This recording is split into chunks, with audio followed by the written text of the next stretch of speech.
So the first five cards deal here with your love, romance, relationship sector. And the second spread, the second five cards deal with other areas of your life, as well as spiritual advice that is coming through for you.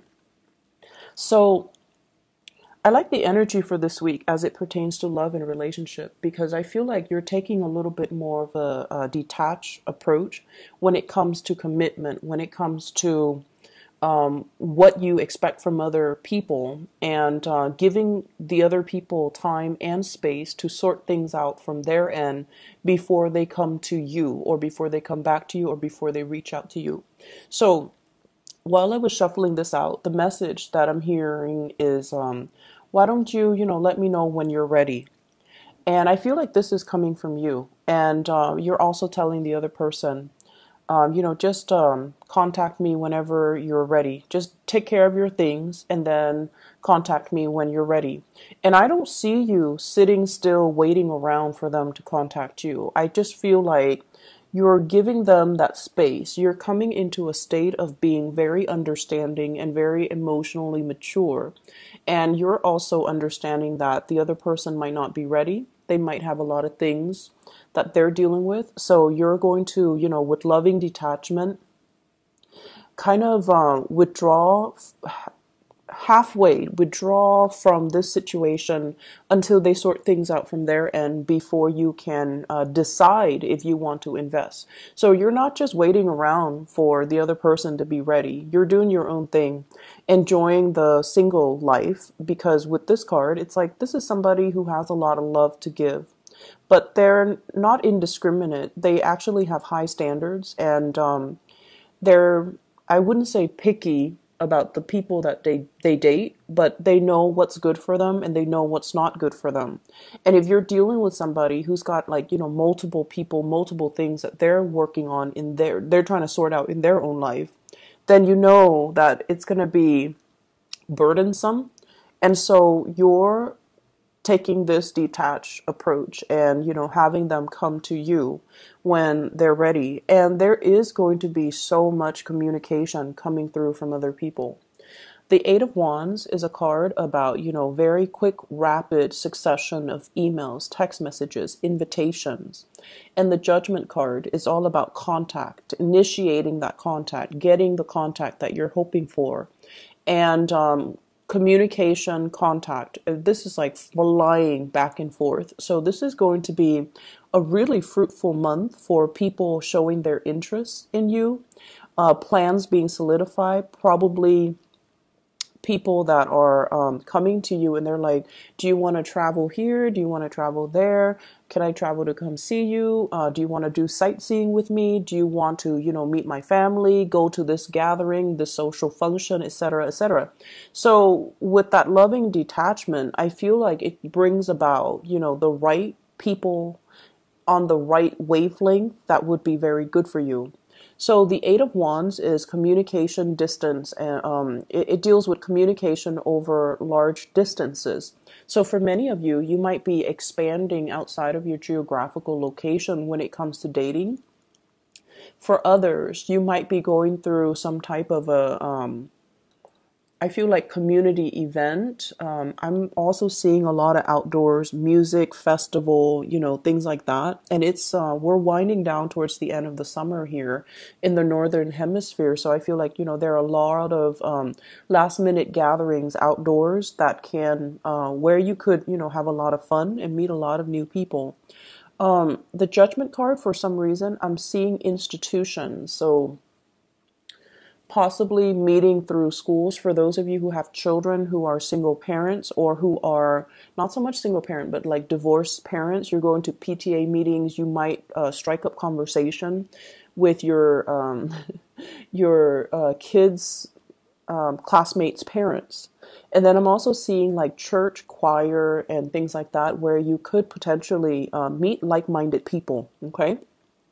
Religious institutions, educational institutions, or even meeting people through family introductions and things like that. And those are the best avenues, I think, to meet new people that are already that have already been pre-screened. So there's a lot of communication, a lot of contact, a lot of invitations as well coming in for you.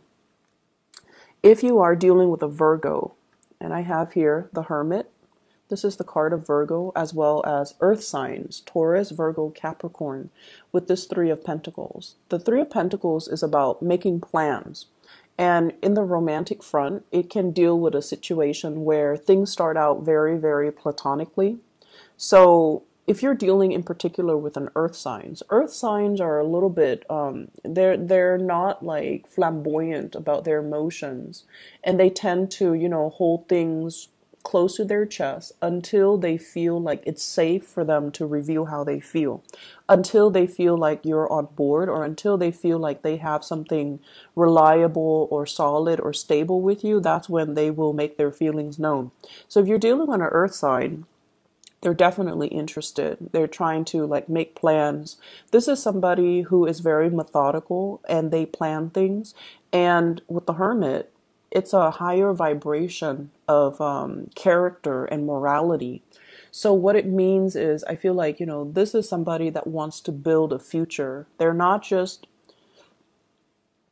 I'm also sensing they might have children of their own. And because of it, they're very careful about who they date and who they bring into the picture. So they're not out, looking for a good time.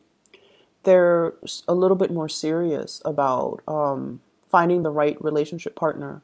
And they are like, they're self-aware enough to know that they'd rather be by themselves than be in bad relationships. So this is not somebody that likes to settle. This is not somebody that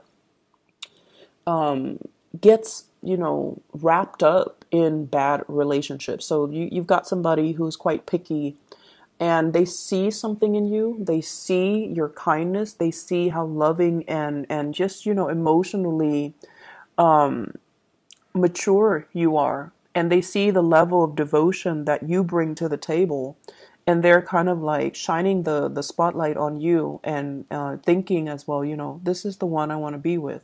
So there's a lot of relationship building that can be had here with an earth sign. I feel like you're dealing with someone who's quite successful, who puts their career first. They might travel for work. They might be very busy with a lot of different projects. They might be very deeply immersed in their community. Like they're somebody that's well respected. They do a lot of projects with community outreach. They could do quite a bit of travel. So the timing between meeting up and being able to get the relationship rolling, that's also a source of not so much an issue. I don't feel it's an issue. You're off doing your own thing. And, that's why I mentioned, like, call me when you're ready, or call me when you're in town, or, just call me when things settle down for you. So I feel like you're giving them that courtesy and that space, and that is greatly appreciated. And they're also wondering about you, what are you up to? This is kind of like doing research. When we say do research, it can also denote like stalking you on social media, looking you up, or finding out more about you, and doing it in a very discreet, in a very under the radar type of a way, because earth signs are actually they're very direct with their approach, but I also feel like they like to, keep things under wraps, which you would appreciate, Scorpio. They like to keep things under wraps until they're sure, okay? So lots of movement happening in the relationship front. And I feel like definitely you've got somebody that's wanting to build something with you. And they're trying to figure out your motives and whether or not you feel the same way. So for those who are singles and out there and looking and, things like that, this is a really good week for you to find the right people. We are as well in Virgo season. So they're going to be coming out of the woodwork a little bit, which is great. For couple, relationship building, loving detachment, making travel plans and things like that with your significant other. I also feel like this is a card about, looking for venues, looking for places, restaurants, looking for, it's like doing the research into, where should we go? What should we eat? Where should we stop? What monument should we, visit? So like there's something here about traveling, making plans to travel, doing sightseeing with you and possibly a group of people, or with you and a significant other, or maybe somebody has children, so it's you and them and their children, or your kids, for example. So it's going to be a really, really wonderful week for invitations, sightseeing, and just, spending time with your significant other or people that might have a crush on you. In other areas of your life, I feel like there is some major, it's weird, but I feel like a change of direction, okay? What has not been working, especially on the communication front? What has not been working? What plans are kind of falling through? What are some of the things that we're not really anticipating? What are some things that we decided on that might have been a little bit foolhardy, or it was, we had high hopes and expectations for it, but for whatever reason, the vendors, the people that were supposed to be on board, now they're kind of leaving. And then we're left kind of picking up the pieces. So I feel like there was a plan or something, a course of action that you or another person might have gone into without knowing all the facts. And this is the week where the facts are kind of laid out for you. For some of you, you might have a fire sign, Sagittarius, Aries, or Leo, that I feel like this fire sign here with the King of Wands, it's somebody as well that, they see the big picture, but I feel like, as stubborn as you are, Scorpio, once you've decided on a course of action, you follow through, right? You don't abandon ship halfway. And so they might have foreseen the flaws in your plans, but they're like, no, I'm just gonna let them, do it and let them learn. Not so much because they're spiteful, but I feel like they know you well enough to just kind of let you do your own thing and figure things out as you go.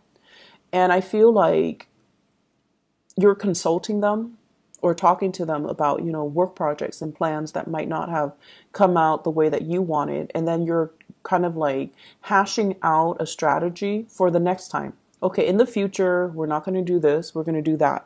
And I feel like a lot of it has to do with this major learning curve that you are experiencing, what not to do, how to deal with people, how to handle stress, how to handle differing personalities. Because with this King of Wands, this is leadership capability. This is somebody that garners a lot of respect and admiration from people, and people willingly follow them because they know how to lead. They know how to work with opposing energies. They know how to rile people up and, get people to passionately take up arms for their cause. And I feel like this is somebody that has a lot of skills, like people skills, that you can learn a lot from. And so with this Ace of Swords, this is pretty much, a strategy, a new plan of action, a new course of action, so that we don't end up in a state where people are conflicted and egos clash, and, which creates a very divisive environment. You could be dealing with an air sign that might be the catalyst for all of this change and all of these new strategies as well. Or they might have come up with a plan that didn't work, and now you're the one redirecting the energy or reformulating the plan. So air signs, Aquarius, Gemini, and Libra. This air sign's a little bit on the impulsive end, okay? Page of Swords. And the way they communicate might be a little bit abrasive. Air signs are really blunt. A lot of people think that, Sagittarius are blunt. Sagittarius people are blunt about the little things. They're blunt 24/7. Air signs, when they get mad, and I do feel an energy of someone who's really intelligent, but when they get mad, they might have the bluntness of a Sagittarius. Like they can be kind of like, oh yeah, I don't need you. They say a lot of things that they don't mean in the heat of passion and anger. And I feel like you're dealing with somebody who is very intelligent, very inquisitive, but the scope of their vision is very limited to what they know, and they kind of find it hard to put themselves in other people's shoes. So, for example, if you are giving them advice, let's just say, I think our coworker Lawrence is going to do this. And they're like, no, Lawrence is not going to do that. Nobody in their right mind would do that. So they say things or they think things in a very me-centered type of a way, in a very rational way. And they're very confined to what they know. But what you know is that you have really good insights into human nature and human character. You understand emotionally what drives people. And so you also understand as well, there's that element of uncertainty and unpredictability when we are dealing with a lot of people. So some people are going to cut out early because, there is an incentive for them to stay. And then other people are going to stay for the fame and the glory. But when it comes down to getting their hands dirty and actually doing the work, they might be at a deficit. So you understand what drives people, what motivates people. Whereas this person, they have a more clinical approach to how people act, how people behave, and I feel like their assessment is not always correct, okay? So this is a really good week overall for you to reinvent, form a new strategy, pick the right people based on what you know about human nature, strengths and weaknesses. And then, pick people that might even be compatible so that we don't end up with this conflictual, ego-driven type of environment where people get hurt, feelings are not spared, and people are just inconsiderate. Okay?